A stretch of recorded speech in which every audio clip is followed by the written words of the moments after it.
This is episode 18 of the Arts Academy podcast with Victor Varnado and Roxxy Haze. How to record music at home with special guest Rob Paravonian.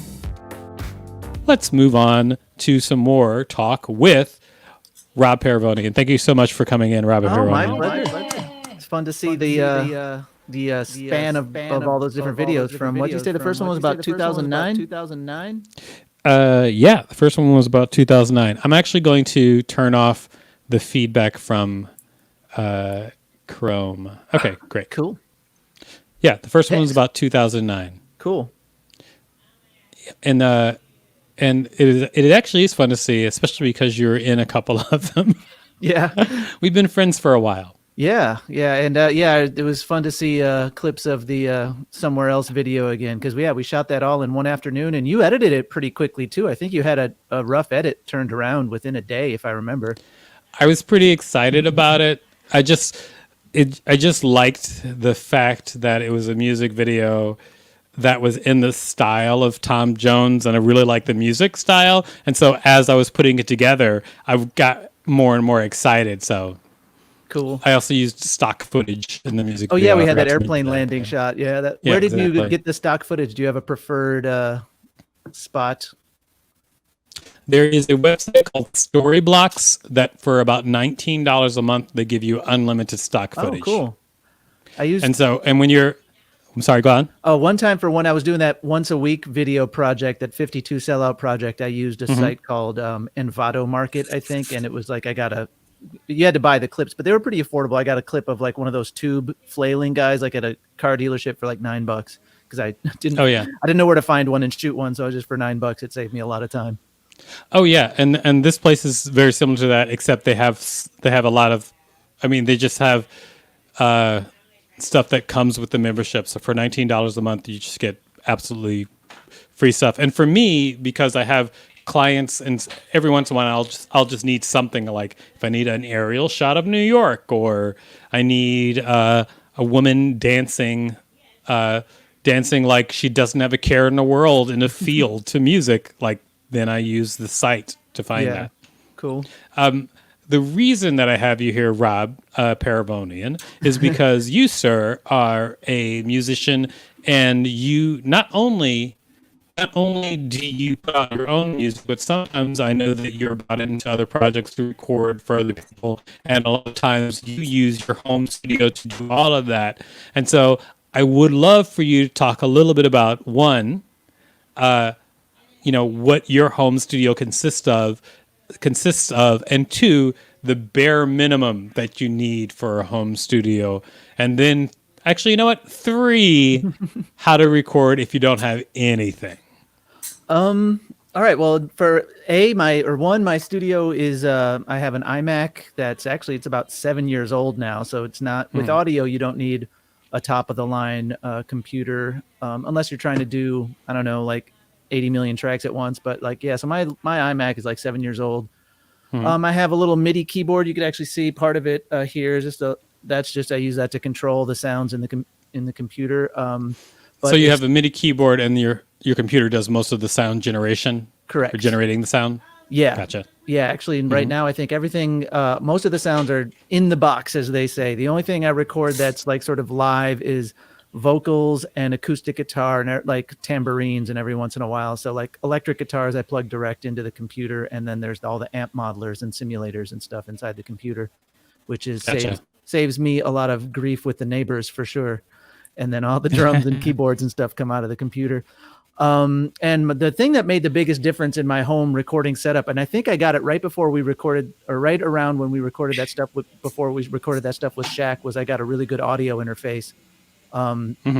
And you don't need one depending on what you do, but for me, I just noticed it makes the vocals and just anything you record through it just sound way more professional. Just this sounds better. And like I went back to listen to some stuff I had recorded before, and I could tell the difference, but it's one of those things, like you're saying with the pin, it's like one of those things I noticed, but I think anyone else listening might not notice. So it's not like crucial to have the best audio interface, but for me, I think it is noticeable when they're side by side, especially. For instance, I have a crappy audio interface hooked up to my computer, and you have a nice one on yours, and listen to the difference in our voice quality. Yeah, well, this one, this is my this is the one I'm going through, my old my medium one, and then my really good one is hooked up to my other computer over there. But this is my medium one. This is a M Audio like 2-channel one.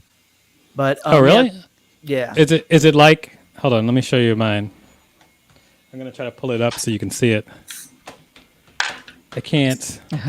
This is mine. Oh yeah, that's a USB mic that you thought was on earlier, but turned out not to be. Yeah, that's one thing I learned in recording. The first important thing is to make sure the mics are on and working and plugged in. It was not. Where did Victor go? I'm trying to show you this in audio, but I can't. I don't know if I can. Yeah, I can probably. The cords are too. Yeah, cords are too wound up for me to show. Myself. Yeah, so here's mine. It's this is the one I'm using for my laptop. This is my streaming setup. I'm in my streaming setup now. Okay. So gotcha. Not my home, but and mine's crappier than that. I'm currently using for my digital audio workstation. I'm currently using Logic, the Apple program. I used to use Pro Tools, so I went from Pro Tools to Logic, but I also have used GarageBand a lot in the past. And GarageBand, if you want to just get started, there are GarageBand similar apps on for PC and Windows that you can use because any basic computer can handle audio pretty well these days. So if the barrier to entry is pretty low. I mean, shoot, even on phones, there's some decent recording apps. You could put some drum loops and bass loops down and even record a vocal with your phone. I've been have like ideas and stuff and get started. I've been experimenting actually with a recording website called Soundtrap, which is basically like GarageBand. But it's all through the web. But it's on a website, and then you can also, if you have their paid membership, you can record with people from all over the world. Oh, wow. And it keeps it all in there and keeps track of everybody's separate audio recordings, and then sends it to each person and syncs it up at the end if you want. Oh, that's cool. I haven't checked that out yet. That's awesome. Oh, check out Soundtrap, man! I can't believe I'm bringing up new stuff to you. Well, I got my little home. Sometimes I get sequestered in here, and it's good to hear how other people are working, because I know a lot of people work in Ableton, and because that's more of a loop based songwriting and music creating system, and a lot of people just work exclusively in that, and that's something I have very little exposure to because I've never used. I think maybe it started in the DJ world because DJs use a lot of loops and samples and stuff. So but yeah, Ableton's a whole different world to me. I poke around with it and I'm lost. Whereas I feel like I'm pretty pro at Pro Tools and Logic. But yeah, I go to Ableton and I'm a foreigner in a foreign land. I'll just show you this really quick. This is my 2-channel audio interface that I have. Oh, okay. That's the one I'm using. Cool. That's what I'm rocking. Yeah, I got I have an M Audio that I'm using now for my streaming setup, and then I got a Universal Audio one. That's that one I really like. That makes things sound really like butter. And yeah. And also your microphone is probably this is a Rode NT1A. It's about $250 this mic here, so it's not like a crazy some of those Neumanns that are $2,000 or anything. So it's a decent mic, but it's not exorbitantly expensive. The mic that I'm talking in right now, I got 4 for $30. You got 4 of them for $30? No, I got 3. I got 3 for $30. 3 for 30? 3 for 30. Wow. Yeah. You got it by at the carnival by throwing a dart and popping a balloon. Well, yeah, I mean, I have spent money on mics, but most of the mics I spent are shotgun mics that I use for video stuff, and film. Yeah. And so as far as this is better than the computer mic, and I use this for general podcast stuff. Yeah. Yeah. And it's fine for that. But yeah. Yeah, there's some good affordable USB mics out there, $50-$60, especially for podcasting and stuff. But yeah, in the $100 to $200 range, there's decent stuff, and yeah, like I said, I do most of all my vocals and acoustic guitars on this one, and I think new it's $200 or $250, so nothing crazy. I'm also on a So, budget musician. but what would you say your home setup the dollar amount on that, not counting your computer? Well, the audio interface is probably the most expensive. Like I spent, I think I spent $700 on that. Mike's a couple $100. This keyboard I think was $150 or $200. What kind of keyboard is it? It's an M Audio Code 61. It's I can't really pick it up too much, but yeah, it's got Right. 61 keys, and then it's got 16 drum pads, and then a bunch of groovy sliders, faders, and stuff that you can control different things. Like I could turn up the reverb just by the fader on my my keyboard. It entertains myself. Anyway, so yeah, the audio interface is about $700. Mike's about 200 and some. This keyboard was I think around 150. And then my guitars, that's a whole different thing, like those I use live too. That's not just for recording, but yeah, the various instruments. And then I have two monitors, like studio monitors. I think they were about $200 each, for when I check mixes and stuff, because things sound different in headphones than they do on real speakers. And that's one thing I learned early on is like you mix with decent speakers, but then you always have to check it on crappy speakers. Like, even I've downloaded things to my phone to play it on my phone to see if, because a lot of people these days, if it's a video, the first place they're going to hear your song is going to be on a phone. So as silly as it sounds, you have to check the mix on a phone to make sure it sounds okay, on a phone, because sometimes that's your first impression with people. That's actually pretty interesting. I never have done that. I mean, when I like I make music sometimes. Yeah. I'm not like a professional musician by any means, but I like to make music, but I never check. And I think maybe I should add that to what I do. Now, it used to be I would always, oh, go ahead. No, you first. I used to when I had a car, I would always check a mix in the car too, because like that's another place people used to hear things more for the first time. So like check it on the car stereo. And even in really nice, super expensive studios, they have the giant speakers on the wall where they're recording, so you could hear everything to make sure the recording's great. Then they have the mid-field speakers that you do a lot of work on because you don't want to get too tired listening to the giant ones all the time. But they always do have a set of crappy little speakers because people are listening on a small little Bluetooth speaker, or back in the day you'd hear something on a boombox over the radio for the first time. You got to make sure it sounds good on these different the different systems. That's actually an aspect that I don't even really think about. I mean, not being a musician. So what about mid-range? What do mid-range people do? Like if you have a setup which is very close to like what you really enjoy, but what would you say the absolute least you can get away with recording? Is it, I mean, and it could be nothing. It could be like you don't need anything. In fact, like the funny thing is about when they have I was talking to you about Soundtrap. They've made commercials for Soundtrap, and in their commercials for Soundtrap, like all the recording is just through the phone, period. Oh yeah. But everything sounds way better than actually does recording on the phone in their commercial, of course. Yeah. So what would you say the bare minimum is? I think just any it depends on the style of music. Like if vocals are usually, where you notice, I mean, because it's like a vocal is like the equivalent of a close-up in film. Mm-hmm. You want to at least have something better than the laptop mic, but with any computer you can get started. Like, all the Macs come with GarageBand, and I'm sure there's Windows equivalent of like bundled audio software where you can do some loops and record some things. So I would say if you didn't want to get an audio interface, to get a decent USB mic. So, and you could start with one like you're talking, or maybe not the 3 for $30, but maybe like a $40 USB mic just to get started. Or there's some audio interfaces like what's the Scarlett makes. You can get an audio interface for $100 or $200 if you're serious.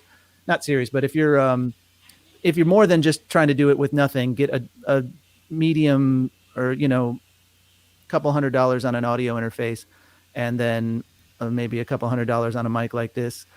But you could do it with you can get started, especially if you're just doing backing tracks like drums, bass, and more instrumental stuff. You don't need a mic, you don't need any of that. You can just do it on the computer 100%, whatever computer you have on hand.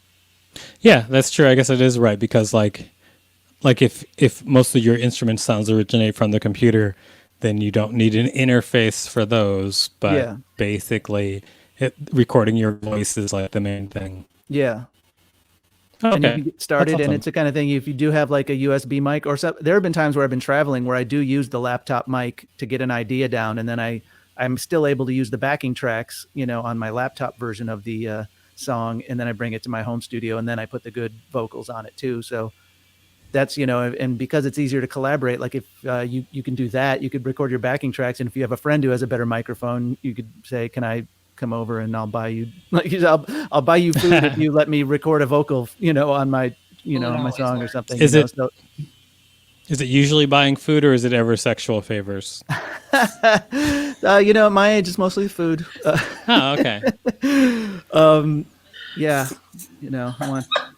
You never get free time at my studio, let me tell you. Oh man, well, we all have our different processes, and that's why it's good to talk about our different processes to find out, So, Rob, tell me about what you have going on right now. Like, and I know you're still recording and doing stuff, but you have shows going on as well? Yeah, since the lockdown started, I've been doing a couple live stream shows a week, just to continuing my. I have a variety show, a comedy music variety show called the Odd Rock Comedy Hour, and I think you're going to be on it this Saturday, aren't you, Victor? You I still wanna am. be on I'm it? going to be on. I'm performing as King Super Nuts. Oh, excellent! this Excellent. Saturday. Excellent. So that's Saturday, 7:30 to 8:30 New York time, and it was a monthly show that I did at QED, which is a venue up in Astoria here in New York. And when the lockdown started, I wanted to keep it going, and since I have nothing else to do, I changed it to weekly. And then on Tuesdays, I started a show. It's just called Cover Tuesday, where every Tuesday night at 8:15 New York time, I do an hour of cover songs, and I do a lot of requests and stuff. And it's just silly, fun, cover songs. I'll do like 80s tunes. Someone requested They Want Effects by Das Effects a couple of weeks ago, and I did my best to get that one together. And I did what was another one? Sometimes people request really hard rock, and I have an acoustic guitar, and it just sounds ridiculous to try to play it on an acoustic guitar, but it's fun. And it's Oh my gosh, you should play Goodbye Moon Man. I don't know that song, but I will. Do you know look it that up song? and It's I'll from do Rick it. and Morty. Okay. Do you know this song? Here, I'm gonna let you hear a little bit of it. It's a dope I'll let you song. hear a cover of it though, because otherwise we'll probably get a copyright strike or something. Yeah, Hold on a second. That. What?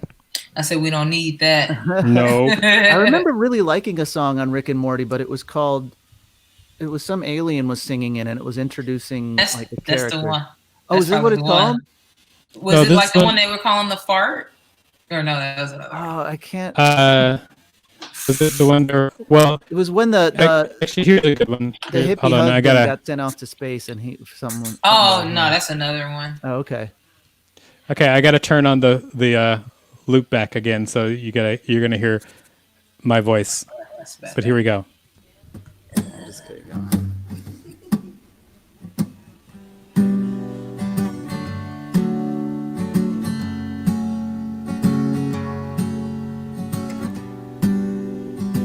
I thought that was Drake. I think we can end the show with this song, and then you can just tell everybody where they can find you online. Cosmos without hatred, stars like diamonds in your eyes. Is the original like really heavy, or the original kind of acoustic like this? It's pretty much exactly like this. Oh, okay. Marching towards a peaceful sky. No those moonmen things they That's from the cartoon, obviously. The images. made sure they see us.